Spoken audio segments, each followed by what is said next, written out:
Porto Alegre tem mais HIV, tem mais criança nascendo com HIV e tem mais HIV morrendo, né? Durante muitos anos, né, Porto Alegre vem tendo as maiores taxas de incidência, né, de HIV/AIDS, e a gente vem trabalhando fortemente para enfrentar a epidemia. Aqui no nosso estado morrem mais de 1.300 pessoas por ano de AIDS. Isso é 3, 4 por dia estão morrendo de AIDS, não é? Aqui no Rio Grande do Sul. Se a gente for olhar assim a epidemiologia, o perfil assim brasileiro, Porto Alegre é disparado a capital da AIDS, né?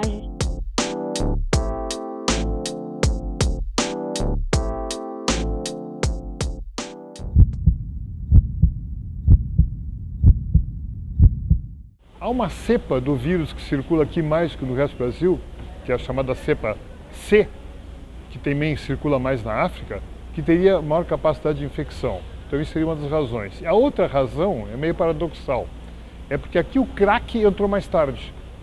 Então, durante muito tempo, enquanto no centro do Brasil a droga predominante entre os viciados em drogas já era o crack, aqui continuava sendo as drogas injetáveis. Ora, o crack é uma droga devastadora, mas não transmite AIDS, porque é uma droga fumada. Enquanto que as drogas injetáveis, sim, porque as pessoas partilham seringas e agulhas.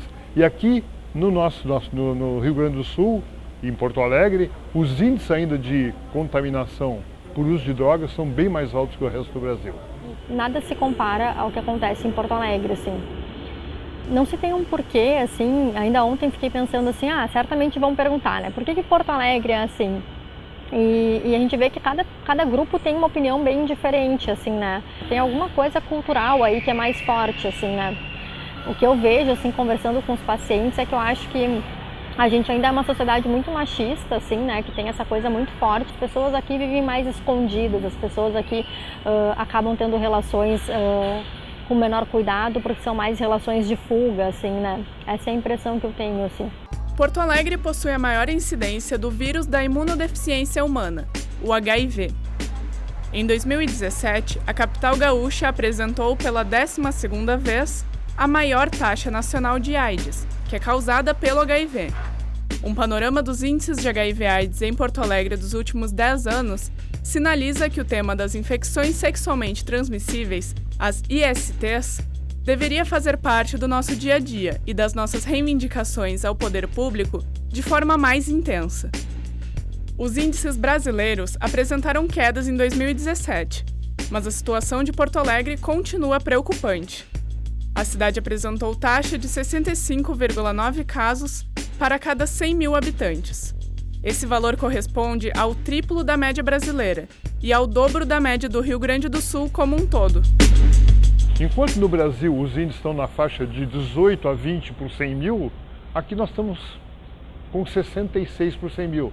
Já foi 108, quer dizer, nós tivemos uma redução, mas essa redução nos mantém ainda em primeiro lugar no ranking. Então a gente vive numa cidade em que a AIDS tem uma relevância epidemiológica muito grande, né? Mas essa relevância ela não se concretiza no cotidiano da cidade. A AIDS não é mais pautada, né? A AIDS não é pautada pela mídia, a AIDS não é pautada mais pela gestão, né? É como se a AIDS fosse um problema solucionado, o que é uma mentira. A gente pensar que a AIDS não é um problema é mentira. Tem os jovens se infectando para HIV/AIDS, a gente tem as mulheres se infectando para HIV, então a gente tem uma epidemia que ela é muito importante e a gente não tem uma resposta pública que dê conta dessa relevância. Em agosto de 2017, o Grupo de Apoio à Prevenção da AIDS, o GAPA, foi despejado.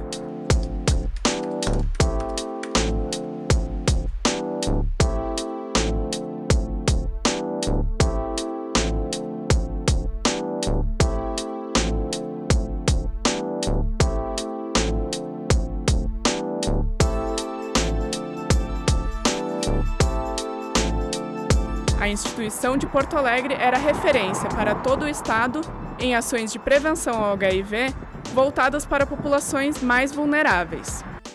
O GAPA naquela época ele conseguiu se tornar um coletivo de organizações que lutavam por direitos humanos. A partir dessa discussão da luta contra a AIDS, muitas entidades que trabalhavam com direitos humanos, que trabalhavam com saúde, que trabalhavam com habitação, enfim, se agregaram a essa luta porque era uma luta de todos, era uma luta de direitos humanos, era uma luta para que as pessoas fossem reconhecidas, para que as pessoas não fosse declarada a essas pessoas a morte civil delas. Então essa foi a grande sacada daquele grupo no momento em que começa então a lutar contra o estigma e o preconceito que a doença trazia. Tinha atendimento jurídico, atendimento psicológico, acompanhamento domiciliar às pessoas acometidas pela epidemia e uma série de plantão, né, e uma série de outras ações que contemplavam então as pessoas atingidas direta ou indiretamente pela epidemia de AIDS e familiares. Então, nós trabalhamos com populações privadas de liberdade, população em situação de rua, as travestis, mulheres travestis e homens que se prostituem e uma série de outras populações que foram atingidas direta e indiretamente pela epidemia de AIDS. E isso então ele começa a ser discutido por esse conjunto de pessoas que se aglutina, que se associa para lutar contra esse preconceito que estava muito ligado à população de prostitutas, à população de usuários de drogas injetáveis, à população de homossexuais, fazendo uma contraposição à ciência, né, que vinha dizendo que esse vírus tinha uma preferência sexual e que, na verdade, hoje, 30 anos depois, a gente sabe que o vírus ele só quer uma porta de entrada. O GAPA é uma referência histórica no Rio Grande do Sul por ser a primeira instituição, mas infelizmente não é a única que fechou as portas. Existem outras organizações que não são tão conhecidas e que também faziam esse trabalho no interior do Rio Grande do Sul e até mesmo aqui em Porto Alegre, que estão com suas portas fechadas. Como o GAPA já tinha uma visibilidade na mídia, foi o que chamou a atenção, mas por aí a gente pode ter uma ideia, um panorama como a sociedade civil está sendo tratada pela gestão pública. Em nota oficial, a Secretaria Estadual de Saúde afirmou que o objetivo inicial que motivou a realização do convênio não mais se justifica, uma vez que hoje existem inúmeras organizações sociais que trabalham em ações de apoio aos portadores do vírus HIV. Em busca de esclarecimentos, conversamos com a coordenadora da seção de ISTs do Estado, Ana Baggio, que afirmou apenas que a questão com o GAPA foi resolvida, pois o município assumiu a responsabilidade pela instituição. Ainda assim, ela destacou a importância dessas parcerias. Eles são a nossa maior parceria, né, na questão da epidemia do HIV aqui no nosso estado, que é muito grande, né? Então a gente tem buscado sempre esta força, né, para que consiga mobilizar, né, tanto a população como em ações mesmo junto com as pessoas, ou aquelas que já vivem com HIV, ou aquelas que não sabem ainda que são, principalmente no que a gente chama dos grupos prioritários, nas populações-chave, para que a gente possa conseguir alcançar.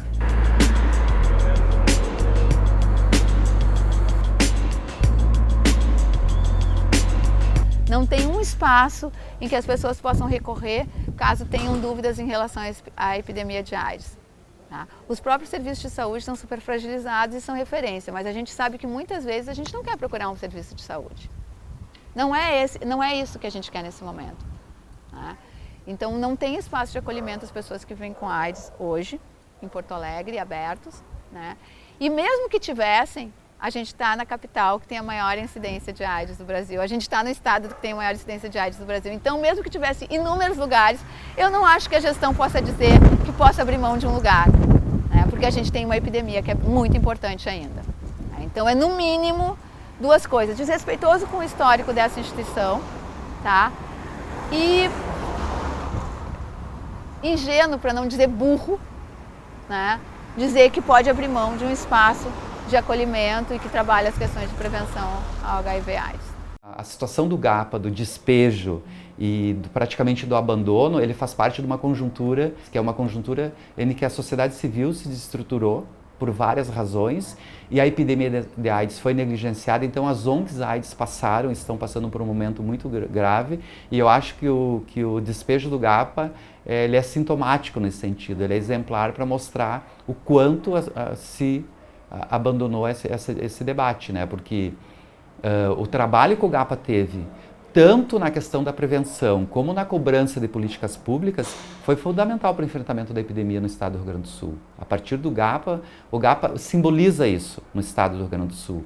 Então foi triste, é lamentável a gente ver essa situação que o GAPA se encontra hoje, né? As políticas públicas de ISTs do município e do estado são postas em prática através dos serviços de atendimento especializado e da atuação das organizações não governamentais. E é por isso que esses 3 campos deveriam estar alinhados. Nós, o serviço especializado, a gente até deveria ter um contato mais próximo com a sociedade civil, né? A gente não tem, ultimamente não tem se estabelecido essa relação, mas que é muito importante. Nós temos outros contatos, por exemplo, a Fonte Colombo, né? Que é uma outra instituição que presta o mesmo trabalho e o quanto isso faz é um diferencial na vida das pessoas que precisam dessa outra rede de apoio, que é além do serviço de saúde, né? Porque as ONGs, muitas vezes, elas trazem um olhar mais do mundo real, que o serviço de saúde às vezes fica muito distante, e a gente fica mais naquela coisa do protocolo, do atendimento, do medicamento, do comportamento, né? E a ONG, ela já faz um outro olhar. Então, é necessário que esses serviços, sim, eles sejam potencializados e que possa ter um olhar. A coordenadora da seção de políticas públicas de ISTs de Porto Alegre concorda que a parceria é essencial para a promoção de ações que visem diminuir a incidência do vírus. Digamos que faz parte, eu acho que está inserido dentro das nossas ações, claro que para atingir nossas metas, as parcerias são muito importantes. No caso, na questão das ONGs, eles têm uma participação ativista muito importante na cidade, dentro do município, e eles abraçam a causa de uma forma, como é que eu vou te dizer, de uma forma que nos possibilita também estar colaborando com eles, porque eles precisam, não basta conhecer, não basta saber de epidemia, né? Eles precisam de apoio, como nós também precisamos de apoio, tanto de pessoal, muitas vezes de recurso humano, para estar à frente a algumas reuniões, alguns atos que são necessários. Então, eles participam muito ativamente dessas nossas ações. E nós acreditamos, sim, que todas as parcerias são bem-vindas. Em 2013, em um convênio firmado entre o Fórum ONG AIDS RS e a Secretaria Municipal de Saúde de Porto Alegre, um imóvel público foi designado para abrigar várias instituições que desenvolvem trabalhos com essa temática. Mas até hoje, 5 anos depois, muitas dessas ONGs continuam sem um espaço físico. Porque eram com verbas destinadas do Ministério da Saúde para a Secretaria Municipal de Saúde, para o trabalho no enfrentamento da AIDS. Então é um recurso público que tinha que ser aprovado no Conselho Municipal para que pudesse ser feita uma reforma no prédio para adaptar para as ONGs poderem trabalhar. Dias antes da mudança do GAPA, 2, 3 dias, o prédio foi interditado pelos bombeiros por uma situação que não estava adequado para receber público. Foi feita a reforma desse prédio para adequação, né, com dinheiro público, então foi mexido no elevador, foi mexido numa série de coisas aqui dentro, mas ele continua fechado e está destinado a leilão, ou seja, não é um prédio mais que possa ser utilizado para as organizações. Então nós continuamos no mesmo processo, ou seja, a gente foi despejado de um segundo prédio sem nunca ocupar. Né? Atualmente eu não sei te informar como é que anda isso, como é que anda essas tratativas. Se sabe que muita coisa está em trâmite, mas não tenho nenhuma resposta resolutiva nesse sentido para ti. Eu acredito que, como tudo vem se ajeitando, como se diz a carroça, as melancias estão se ajeitando na carroça, eu acredito que com o tempo, isso sim, se for para o bem e se o interesse existe, possa acontecer, mas a princípio agora não se tem nenhuma notícia a respeito. O GAPA conseguia atingir as populações mais vulneráveis à infecção por HIV/AIDS, com ações voltadas especificamente para elas. E essa é a maior dificuldade atual quando se fala em políticas públicas de prevenção e tratamento de pessoas que vivem com HIV. Se levarmos em consideração que 30% da população trans estão infectados pelo HIV, que 18% a 19% da população HSH e gays continuam sendo infectados pelo HIV e AIDS, e que 5% a 7% das profissionais do sexo, tanto masculinos quanto femininos, também estão sendo infectados pelo HIV e AIDS, é sinal de que a política não avançou. A questão toda é que tem um grupo que a gente não alcança, né? A gente sabe que quem não se trata está nesses bolsões populacionais onde tem muita miséria, onde tem muito desconhecimento, né?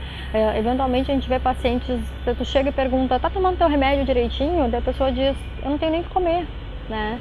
Então como é que tu vai querer que uma pessoa que não tem nem o que comer tome seu remédio direitinho? A gente até pode iniciar muitas vezes tratamento para eles, mas eles se perdem no meio do caminho, eles param de tratar e a gente não tem um bom sistema que vá atrás dessas pessoas. Discutir risco, discutir os determinantes da saúde, discutir o que a pobreza tem a ver com a AIDS, por que a AIDS está tão próxima de populações que vivem em condições socioeconômicas menores. Então, propiciar acesso a serviços, isso tudo a gente vem trabalhando, né, de uma forma que as pessoas tenham essas garantias, que são garantias fundamentais. Que a sociedade não se interessa pela epidemia de AIDS, porque parece que como a epidemia é do outro, e é de um outro que não faz falta à sociedade. Quanto mais tu está vulnerável na sociedade, quanto mais a sociedade te exclui, menos cuidado que tu vai ter consigo mesmo. Então, na medida que a sociedade abre espaço para as pessoas se reconhecerem em relação às suas identidades, à sua sexualidade, automaticamente elas vão se cuidar mais e vai ter uma rede de solidariedade e apoio muito maior. Isso não é uma questão dos LGBTs e das LGBTs. Isso é uma questão humana, uma questão de toda a sociedade. Eu acho que essa é a compreensão e o desafio que a gente tem que fazer. A ONG Igualdade é formada apenas por mulheres trans e algumas das suas integrantes também participavam do GAPA. O GAPA sempre assim, é um trabalho, assim, obviamente era direcionado mais à questão do HIV, AIDS, né, a questão, né, de prevenção e tudo, né, mas aonde a gente abordava várias coisas, né, dentro das reuniões que nós tínhamos na sexta-feira junto ao GAPA, né, onde a gente abordava várias coisas, a gente abordava a questão de educação, segurança pública, habitação, né, tudo direcionado, obviamente, à nossa população trans, né, porque a nossa reunião era direcionada exatamente à nossa população. Geralmente a nossa população trans é a população mais vulnerável nessas questões, né, as meninas têm que buscar um tratamento, né, uma base de saúde onde não era respeitada a questão do seu nome social, a questão do acolhimento também, né, dos profissionais da área da saúde. E o GAPA era uma referência da gente, um conhecimento, né, que a gente vinha. Para a população em situação de rua, as questões da prevenção, da testagem e do acesso ao tratamento também são um problema. Márcia, que preferiu não mostrar o rosto, explica que nunca tinha ouvido falar sobre nenhuma das ações de prevenção desenvolvidas pelo poder público. Até mesmo sobre o GAPA, ela só tomou conhecimento recentemente, por conta do atual marido, que era frequentador do espaço.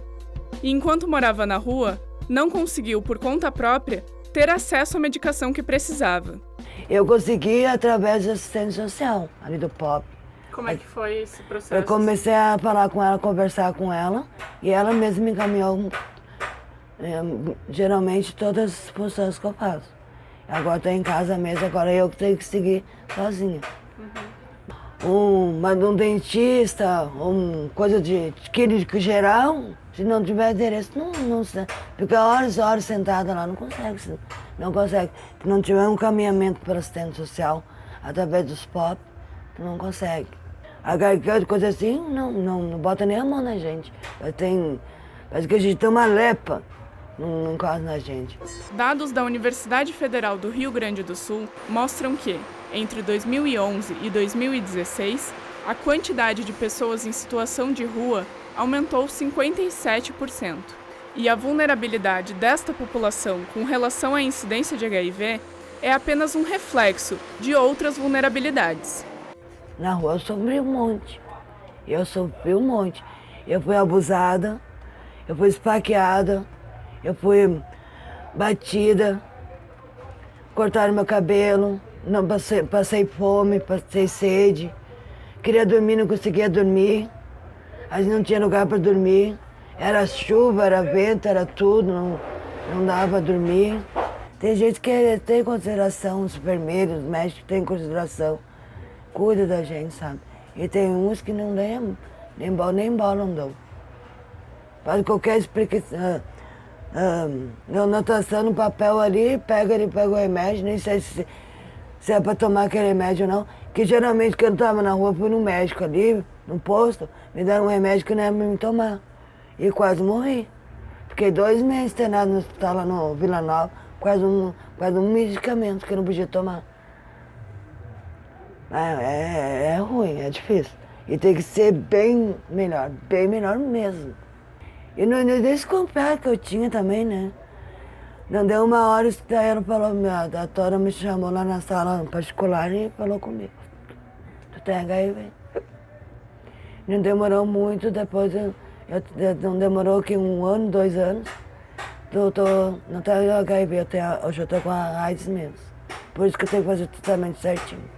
A situação epidemiológica gerou várias políticas públicas voltadas para a temática, mas o diagnóstico segue como principal objetivo da gestão quando se trata dessas populações mais afetadas. Mais de 30 anos depois do início da epidemia de HIV/AIDS no Brasil, os índices de Porto Alegre seguem como os mais altos do país.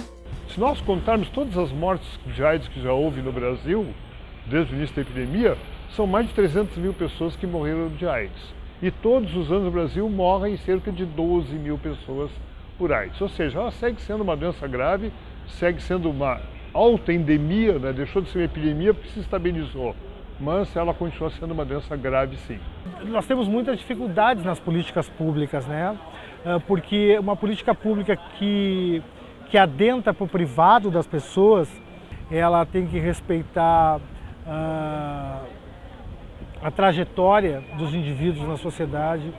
Então, quando nós falamos em AIDS, nós falamos basicamente no direito das pessoas realizarem o seu exercício sexual com prevenção. Então, existe uma gama de situações que precisam ser discutidas dentro da sociedade, como gestão de risco. O risco, para mim, é uma coisa, para você é outra, né? O quanto eu quero me arriscar, o quanto eu posso me arriscar, o quanto as pessoas se arriscam. Né? Quer dizer, as pessoas se arriscam praticando paraquedismo, né? As pessoas se arriscam tomando cerveja, comendo chocolate. Quer dizer, o que é o risco para essa sociedade e como nós fazemos essa discussão quando nós estamos lidando com o risco sexual? A gente segue toda a linha do Ministério da Saúde, né? O HIV/AIDS é uma política bem norteada pelo Ministério. Então, assim, o Estado segue o Ministério, o município também. Então, o que se faz é que o resto do país também faz. O teste rápido vem como um diferencial para a gente fazer o diagnóstico e sim o tratamento precoce. E as políticas têm sido mais eficazes no momento que elas estão agregando mais essas populações vulneráveis. Porque antes, o que nós tínhamos? Era uma política para toda a população sem verificar os indivíduos que estavam mais expostos, né? E verificando essa necessidade, é possível fazer um planejamento mais efetivo para quem precisa. Certamente o que falta hoje é prevenção, né? A gente sabe que o tratamento hoje ele é muito próximo assim, de um tratamento ótimo. Tem efeitos adversos, mas são muito poucos, é muito mais fácil, né? O que a gente não avançou foi na prevenção, né? Nos últimos anos, pelo menos 12 ONGs AIDS de Porto Alegre precisaram fechar as portas. A maioria das ONGs que ainda atuam não possui sede para atender a população, mas seguem participando dos conselhos de saúde e debatendo melhorias para as pessoas que vivem com HIV. O uso do preservativo em primeiro lugar, que a gente fala e insiste porque ele não tem efeitos colaterais. Eu sou uma mulher que vive com HIV/AIDS, que toma medicamentos, e se eu pudesse hoje escolher algum leque de prevenção para mim poder não ter me infectado, hoje eu escolheria, né?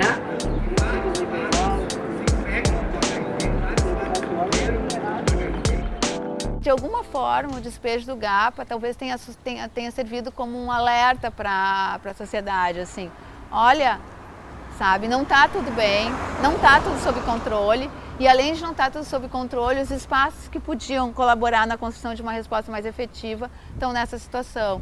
Então faz um bom tempo que a gente está na mídia, a gente procura estar sempre na mídia, provocando a sociedade, provocando o Estado, mas a gente não tem um retorno em relação a isso. Ou seja, a epidemia de AIDS é absolutamente invisível, assim como as populações que estão morrendo são invisíveis. O quanto é importante a gente todos os dias estar pautando e trabalhando as questões relacionadas ao estigma e ao preconceito em relação às pessoas que vivem com AIDS, então não se fala mais nisso, né? Não se fala da epidemia, não se fala do estigma social das pessoas e não se fala que a AIDS não se combate só no campo biomédico. Eu sou soro positivo desde 1986. E eu entrei nessa luta exatamente pela minha experiência, né? Pela minha história, pela minha trajetória de vida, né? Acho que eu sou um sobrevivente dessa luta contra a AIDS.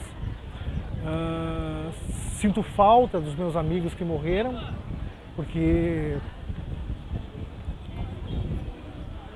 muitas pessoas morreram nessa luta, né? E essas iniciativas públicas e da sociedade civil de resgatar essa luta, elas me tocam muito porque muitas pessoas morreram de uma doença que ela poderia ser evitada e ela pode ser evitada.